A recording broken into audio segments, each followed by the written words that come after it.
Deux textes, deux ambiances. Ce lundi 2 décembre, dans la foulée de l'annonce par Michel Barnier du recours au 49.3 sur projet de loi de financement de la sécurité sociale pour 2025, PLFSS. Le nouveau Front populaire, NFP, comme le Rassemblement national ont annoncé leur volonté de censurer l'exécutif. Ce qui promet au Premier ministre une fin de bail anticipée à Matignon, sauf un probable retournement de situation.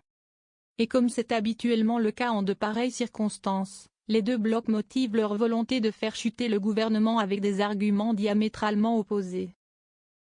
Du côté du NFP, l'accusation porte autant sur la légitimité du Premier ministre que sur ses plans budgétaires.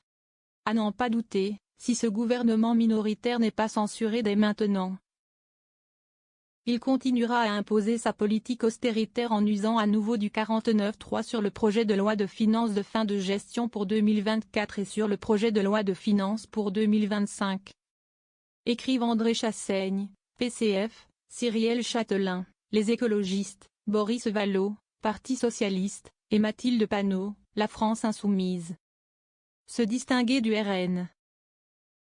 Selon eux, Michel Barnier poursuit le dogmatisme des soutiens d'Emmanuel Macron, qui refuse toute mesure de justice sociale et fait le choix de l'austérité, qui fait porter un risque important de récession, notamment sur le front de l'emploi.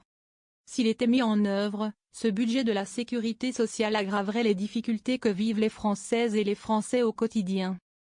Fermeture des services d'urgence, pénurie de médicaments essentiels, désertification médicale, hausse du renoncement aux soins pour raisons financières. EHPAD et hôpitaux publics à bout de souffle, dérive de la marchandisation du secteur des crèches. Énumère-t-il, jugeant que ces orientations politiques ont été pourtant sanctionnées dans les urnes au mois de juillet. Plus loin, les signataires de la motion de gauche regrettent la position dans laquelle s'est placé le Premier ministre.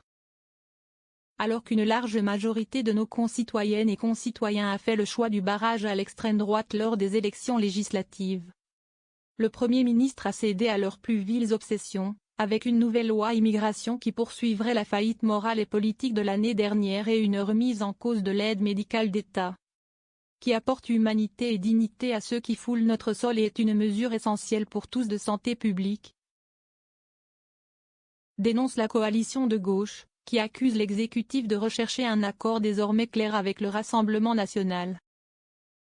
Une formulation qui vise à balayer les accusations en collusion déjà émises par le socle commun, qui dénonce une alliance entre le bloc de gauche et le Rassemblement national. Alors que le texte du NFP étrie une politique d'austérité menée par un gouvernement illégitime, celui du Rassemblement national et de son allié Éric Ciotti pointe l'absence d'économie structurelle. Et pointe, sans surprise, une inaction sur l'immigration ou sur la contribution de la France à l'Union européenne. L'extrême droite cible l'ensemble du budget. Étrangement, la copie du RN ne porte pas uniquement sur le texte concerné par le 49.3 utilisé par Michel Barnier, mais sur l'ensemble des orientations budgétaires exprimées par l'exécutif. Rien dans les textes ne renforce la souveraineté de la France, notamment dans le domaine si crucial pour notre pays de l'énergie, regrette l'alliance d'extrême droite.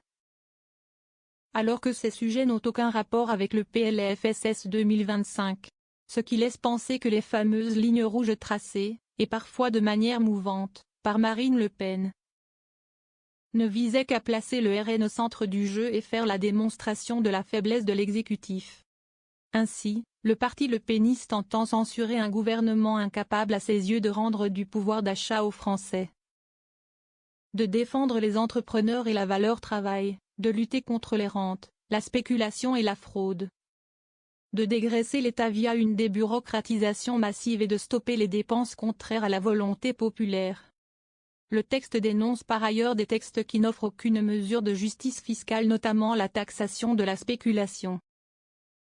Une accusation qui prête à sourire au regard des positions exprimées par le parti Le Peniste durant l'examen du budget, venant plusieurs fois en défense du gouvernement contre le retour de l'ISF ou contre le rehaussement de la flat tax entre autres. Reste que le RN, qui brandit son chiffre fétiche mais trompeur des 11 millions d'électeurs au second tour des législatives, considère que la politique budgétaire du gouvernement ne répond en rien aux enjeux de notre pays. raison pour laquelle il appelle à la censure du gouvernement. Et à la différence de la gauche, qui ne devrait pas apporter ses voix à la motion du RN, qui ne compte ni l'expression justice sociale ni austérité dans son texte, Marine Le Pen a fait savoir qu'elle voterait sans scier celle du NFP. Qu'importe ces criantes différences d'approche.